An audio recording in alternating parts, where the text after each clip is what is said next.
The night I came home to find my parents and sister tearing through my living room, smashing furniture and scattering papers across the floor, something inside me broke. On the wall, smeared in red lipstick, was a single word: selfish. In that instant, I knew family wasn't here to love me. They were here to take everything I had built. My name is Emily. I am 34 years old, and I live in Boston. For most of my life, I was the invisible daughter. My younger sister Rachel was the golden child, the one my parents placed all their hope in. From the moment she could hold a paintbrush, they poured money into her lessons, her art shows, her endless projects. Every recital, every gallery opening, every dream she announced was treated like destiny. And me? I was described as independent. It sounded flattering on the surface. But what it really meant was that I had to raise myself. By the time I was 16, I was juggling schoolwork and multiple part-time jobs. I packed my own lunches, bought my own clothes, and saved every spare dollar. My parents told me, "Rachel's education comes first. Your future will work itself out." And so, I learned to make it work. I graduated college through loans, scholarships, and relentless hours at low-paying jobs. I didn't resent the work. I resented the favoritism that never wavered. Rachel's failures were temporary setbacks to be cushioned. My struggles were framed as lessons I was strong enough to handle. When she wanted to move to New York, my parents paid her tuition, her apartment, even her living expenses. When I wanted to buy a used car to get to work, I was told to take the bus like everyone else. Still, I built something out of nothing. I climbed from entry-level positions into financial advising. I skipped vacations, packed leftovers, and turned down nights out so I could save. And then, at 31, I walked into a quiet Boston neighborhood and signed the mortgage papers for a 1920s craftsman house. It had oak banisters, built-in shelves, and leaded glass windows that lit up like rainbows when the sun hit just right. It wasn't just a house.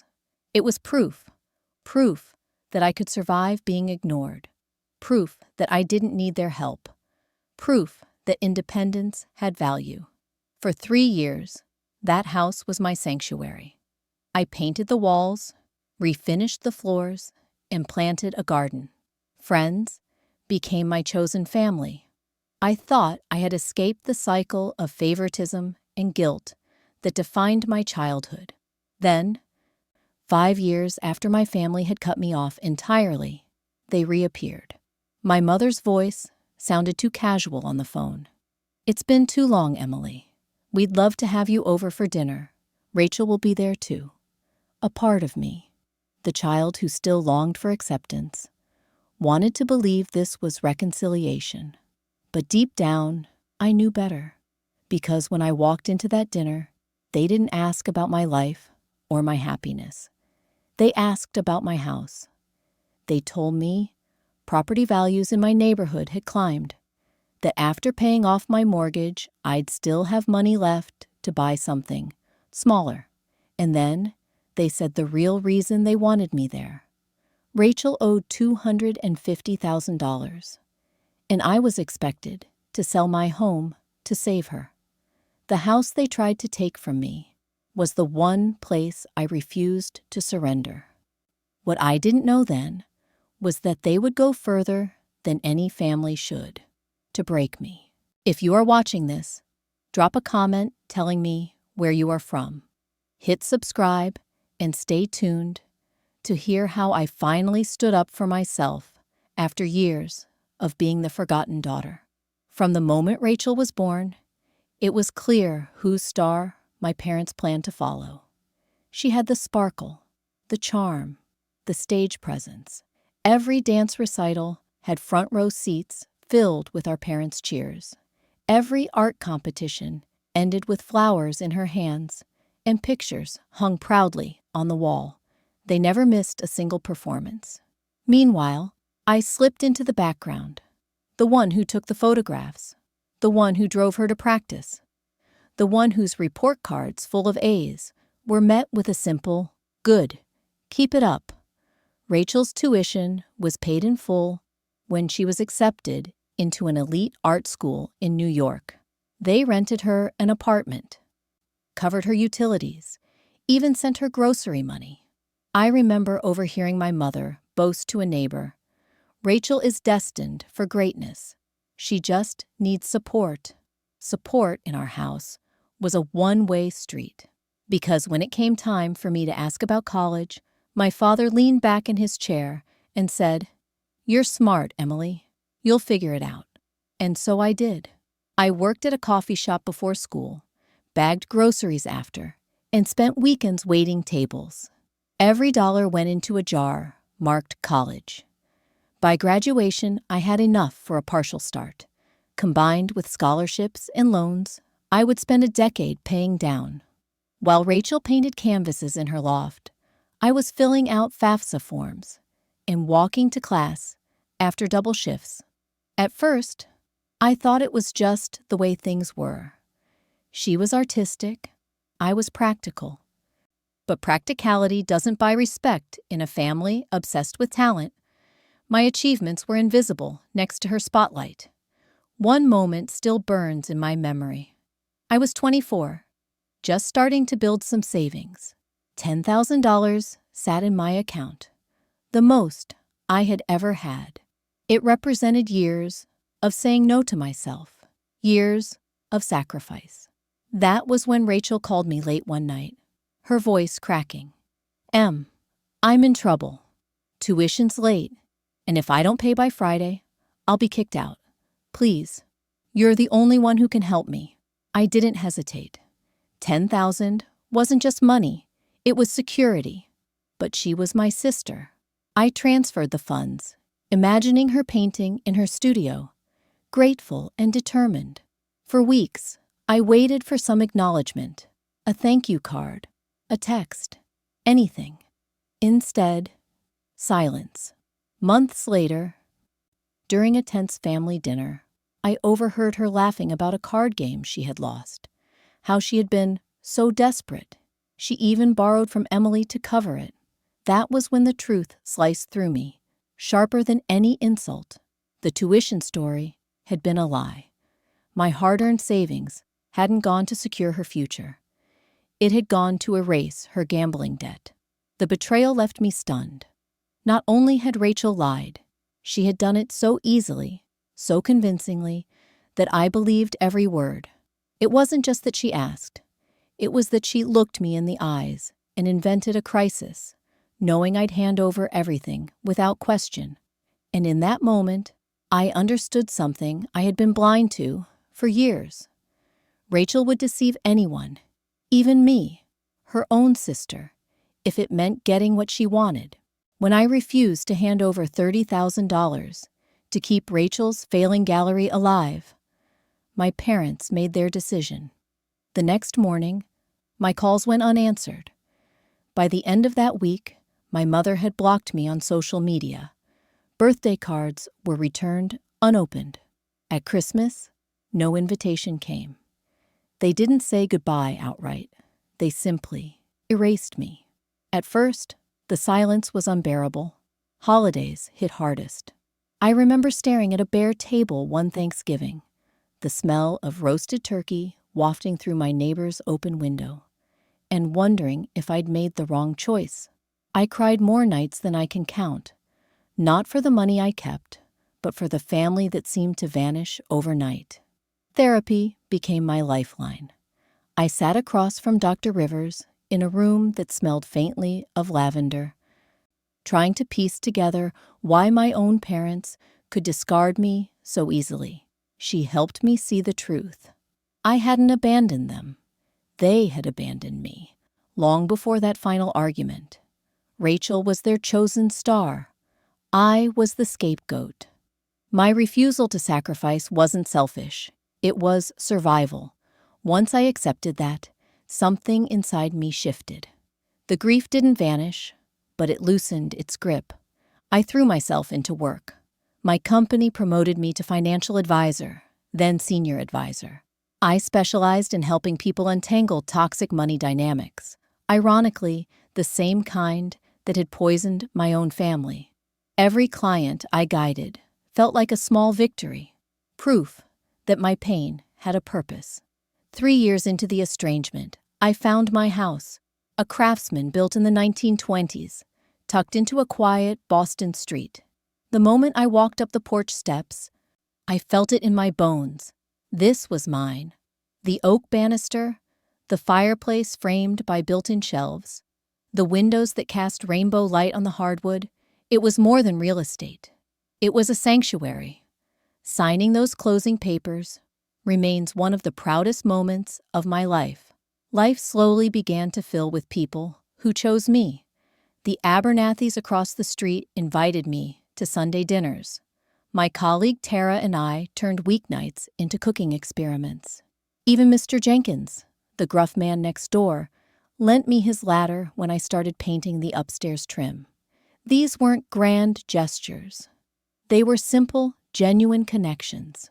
For the first time, I felt what family was supposed to be: mutual, kind, freely given. But peace has a way of drawing out shadows.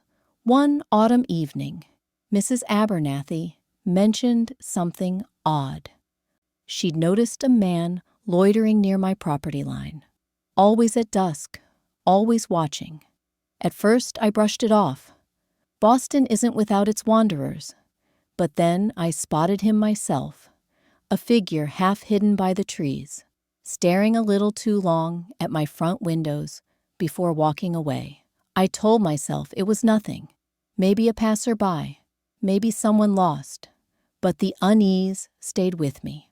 I double-checked my locks, drew the curtains tighter, and told myself I was imagining things. It wasn't until much later that the truth surfaced. That man wasn't a stranger at all.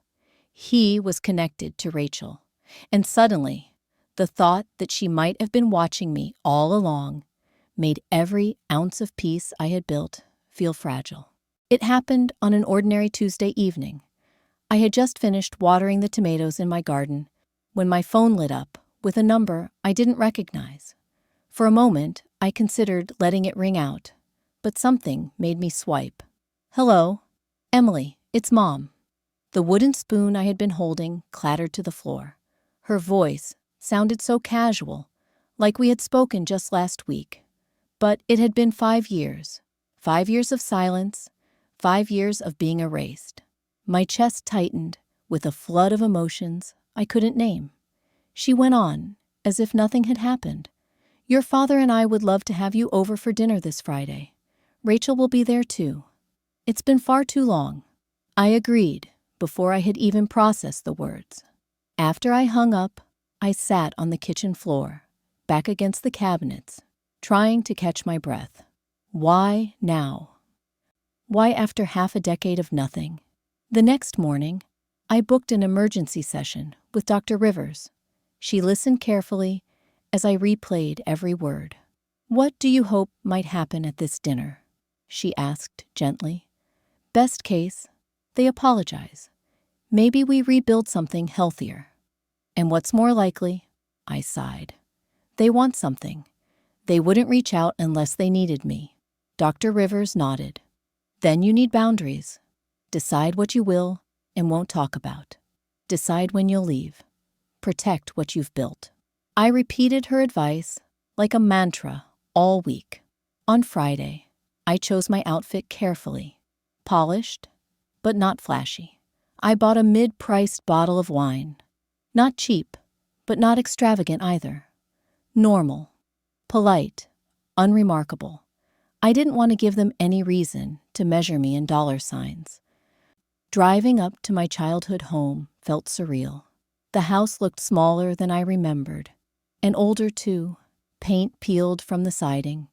The once perfect flower beds were choked with weeds. Even the lawn, once my father's pride, was patchy and overgrown. Neglect was everywhere, the kind that spoke of drained finances and waning energy. My father answered the door, His hair had gone fully gray, his face lined and tired. He gave me a nod, not a hug. My mother swept in behind him. Perfume too heavy, smile too wide. "There she is," she said, clutching me briefly before stepping back to study me, like I was an exhibit. Inside, the changes were even clearer. The ornate rug was gone, replaced with something cheaper. The expensive artwork had vanished. Family photos in discount frames hung in their place. We made small talk until the front door burst open, and Rachel arrived late, as always. She was dressed to impress. Designer dress, diamonds glinting at her ears, hair styled like she was walking a runway. She hugged me tightly, too tightly, and exclaimed how much she'd missed me. Her perfume filled my lungs until it was hard to breathe. Over dinner, Rachel dominated the conversation. She name-dropped celebrities she claimed to have brushed shoulders with, complained about the ruthless art scene, and sighed about her misfortune. "My business partner just ran off with half our capital," she said, stabbing her fork into her plate. But I already knew the truth. A colleague in finance had mentioned her name in passing, tied to a lawsuit. Rachel wasn't the victim of abandonment. She was being sued for fraud. I smiled politely, but inside, my suspicion hardened. Would you walk into that dinner, knowing love wasn't on the menu, only leverage? As I lifted my glass, I braced myself, because I knew the real reason they had called me here was about to be revealed. The conversation at dinner circled like a vulture, pretending to pick at small talk while waiting for the real feast. My parents asked vague questions about work, about whether I still lived in the city. I answered with carefully chosen words, revealing nothing more than I had to. The more I sidestepped, the more I saw their eyes flick toward one another, impatient, restless. Finally, my father cleared his throat, the sound sharp enough to cut through Rachel's endless chatter. "Your sister has had some financial difficulties," he said, his tone practiced, as if he'd rehearsed in front of a mirror. "Financial difficulties?" I repeated, though my gut already braced for impact. Rachel set her wine glass down with a dramatic clink. "Fine. Let's call it what it is. I'm drowning. My boutique needs renovations. Vendors are demanding payment. And my partner ran out. It's not just business. It's personal loans, credit cards. All told, it's about $250,000. I nearly choked on my water. $250,000. How is that even possible?" She lifted her chin as if daring me to challenge her. "It doesn't matter how. What matters is fixing it. And family helps family." My mother jumped in quickly, her hand covering Rachel's like a stage cue. "We've done all we can, Emily. We've taken out a second mortgage, sold what valuables we could. But it isn't enough. You're the only one who can help." There it was, the reason for the sudden phone call, the awkward reunion, the forced smiles. I had known it was coming, but hearing it said aloud still hit like a punch. I set my fork down carefully. "And what exactly do you think I can do?" My father leaned forward. "We know you bought a house. The market in your neighborhood has soared. If you sell, you'll have more than enough to pay off her debts and still buy something modest for yourself. You'd be saving your sister's future." Rachel reached into her oversized handbag and pulled out a glossy folder. She slid it across the table, the papers whispering like knives against the wood. "I've already looked into listings for you. Condos nearby, affordable, move-in ready. Honestly, they're perfect. You'll see."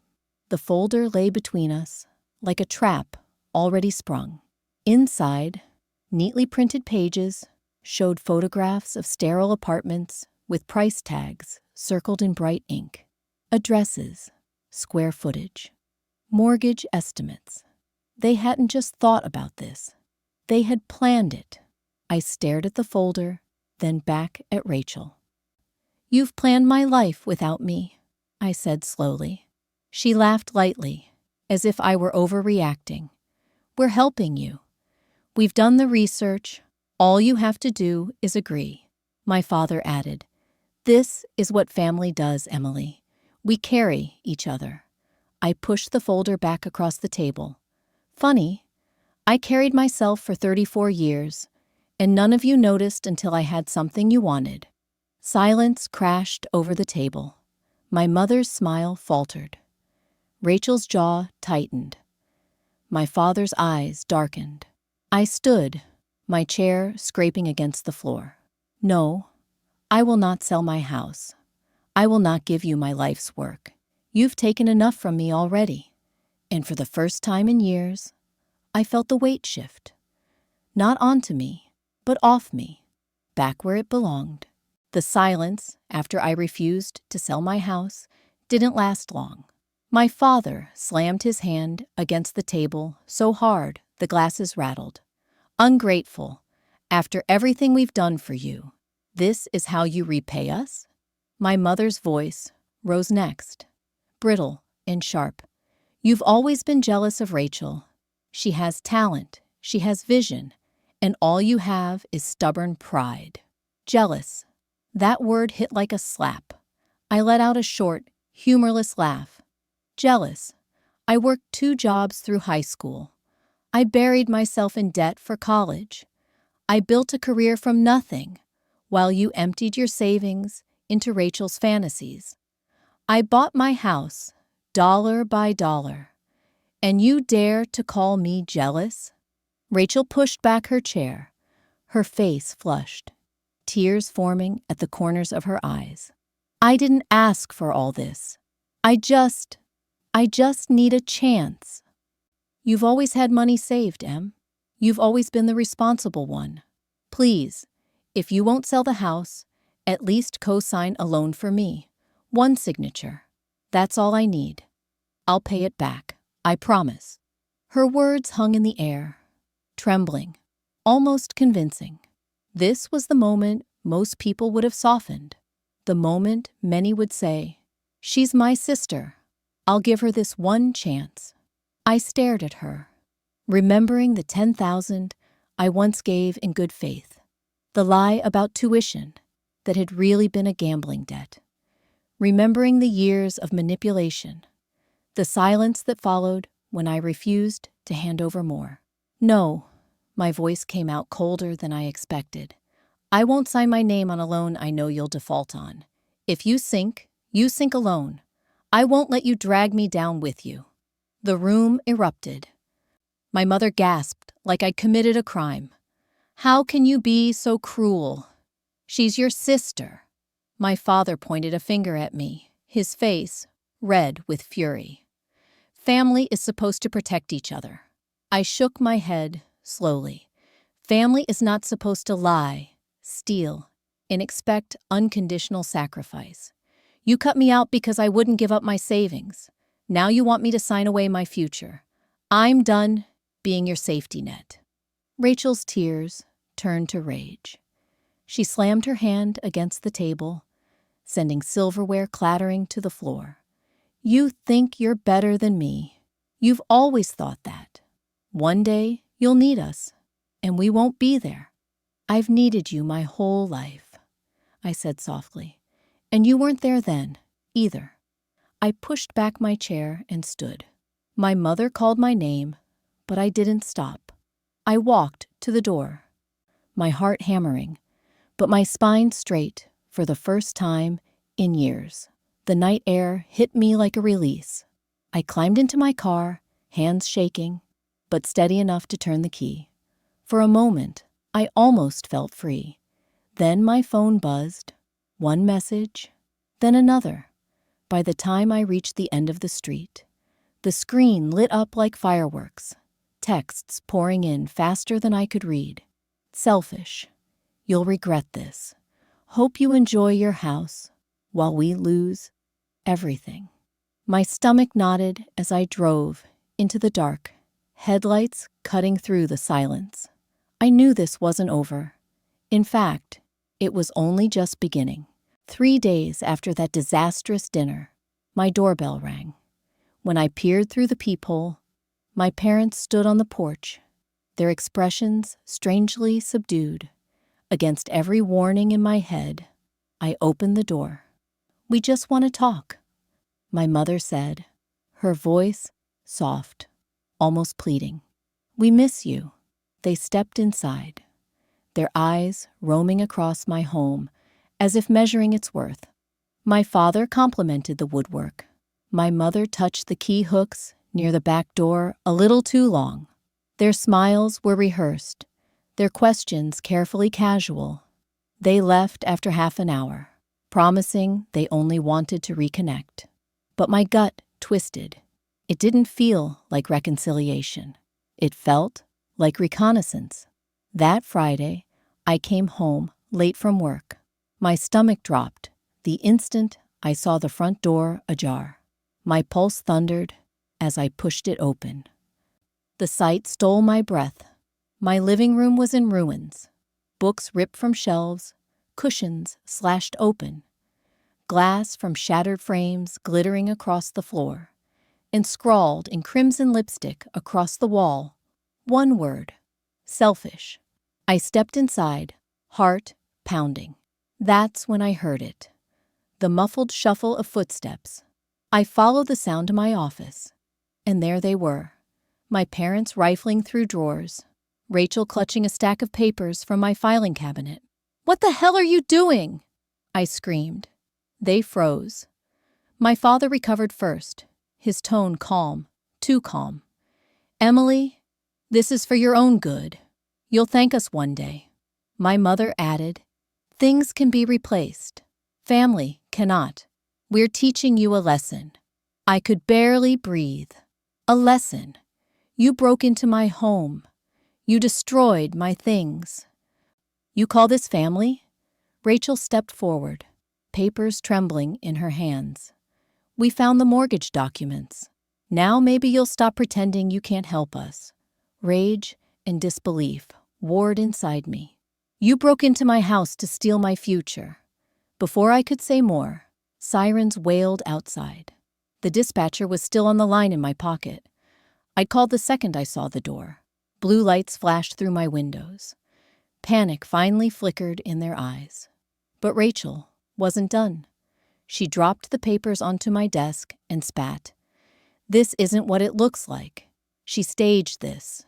She trashed her own house to make us look guilty." Her words might have shaken me, if not for the quiet beep from the corner. My brand new security camera's red light glowed steadily, recording everything. 2 officers stepped inside, surveying the wreckage. "Ma'am, what happened here?" one asked. I pointed at my family, still standing in the ruins of my home. "I came back to this. They broke in.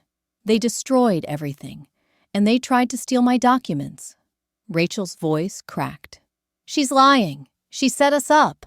The officer raised an eyebrow, gesturing toward the camera. "Then I'm sure you won't mind us checking the footage." For the first time, Rachel's confidence faltered. The officers began separating us, taking statements, their pens scratching across notepads as neighbors gathered on the lawn, watching through the windows. My parents sputtered excuses. My sister protested innocence. But none of it mattered now. One officer turned back to me.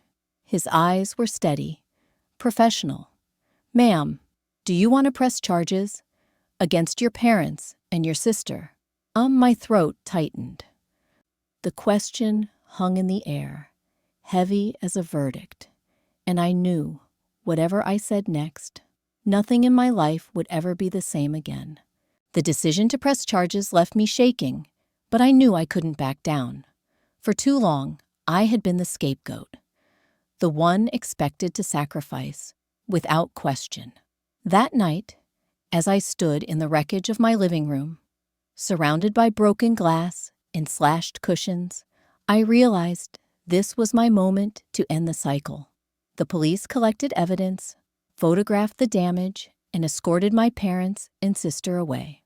I watched through the window as they were placed into separate patrol cars, the blue lights painting their faces in sharp, unforgiving strokes. My neighbors stood outside in stunned silence. Some filmed, others whispered, and there I was, trembling but unbroken, the daughter who finally said, "Enough." In the days that followed, I hired an attorney, Jessica Reynolds, who specialized in both real estate and family disputes. She listened as I explained the years of manipulation, the demands, the threats, and now the break-in. Her expression hardened as she flipped through the police report. "They didn't just cross a line," she said. "They trampled it. The legal process moved faster than I expected. First came the restraining order. The judge barely needed 5 minutes after seeing the photos and hearing the recordings. My family was prohibited from contacting me, approaching my home, or even mentioning me on social media. For the first time in years, I felt something close to safety. Next came the criminal charges: breaking and entering, destruction of property, attempted fraud. My parents received probation and fines. Rachel was sentenced to community service and mandatory financial counseling. Some would say the punishment was light. But for a family that had never faced consequences, even the smallest accountability felt like justice. The civil suit followed. Their homeowner's insurance reluctantly covered the damage to my house. The payout was enough not only to replace what they had destroyed, but to fund improvements I had been saving for. New furniture, restored woodwork, a full security system. The very act meant to strip me of my sanctuary ended up strengthening it. And then came the revelation that nearly knocked the air from my lungs. During the hearings, when Rachel's finances were scrutinized, the truth surfaced. Her debt wasn't $250,000. It wasn't even close. Once inflated figures and overlapping accounts were untangled, it was closer to $35,000. A staggering amount. Yes, but nothing like the $250,000 she had screamed about. They had exaggerated to crush me under urgency, to make me believe only the sale of my home could save her. The betrayal cut deeper than I imagined. They hadn't just wanted my help, they wanted my surrender. Months passed as court dates and paperwork consumed my life.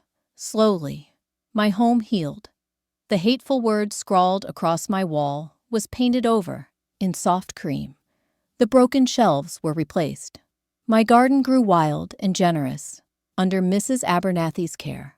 Friends rallied around me, bringing meals, lending time, helping me reclaim not just my space, but my peace. 6 months later, I sat on my restored porch, sipping tea while the evening light faded, and felt the stillness I had fought so hard for. The fear that once knotted my stomach had eased. I no longer jumped at shadows. I no longer checked my locks 3 times each night. The house stood firm, and so did I. A year after the break-in, my lawyer handed me a letter. It was from Rachel, forwarded through legal channels. My hands trembled as I opened it. "I am sorry," the letter began. "Sorry for the lies. Sorry for what we did to your home. Sorry for the way I used you for so long. I'm in counseling now. I'm learning how much damage I caused, not just to myself, but to everyone who ever tried to help me. I don't expect forgiveness. I just needed you to know that I'm trying." The words stirred something complicated inside me. Part of me wanted to crumple the letter and throw it away. Another part, the little girl who had once adored her sister, felt the faintest flicker of hope. But I knew better than to mistake an apology for change. Trust wasn't restored with ink on paper. It would take more than that. Years more. Maybe never at all. Would you forgive blood relatives who tore your life apart? Or accept that sometimes family is who we choose? I folded the letter, tucked it away in a drawer, and returned to my porch. Fireflies danced across the yard. Mrs. Abernathy waved from across the street. My chosen family, friends, neighbors, people who showed up because they cared, not because they wanted something, were the ones who rebuilt me. And in that quiet moment, I understood the lesson life had been forcing me to learn. Blood isn't always love. Love is shown in respect, in boundaries honored, in sacrifices made willingly, not demanded. So I let go of the hatred. I let go of the bitterness. I chose to hold on to peace instead, because in the end, life is too short to be defined by betrayal.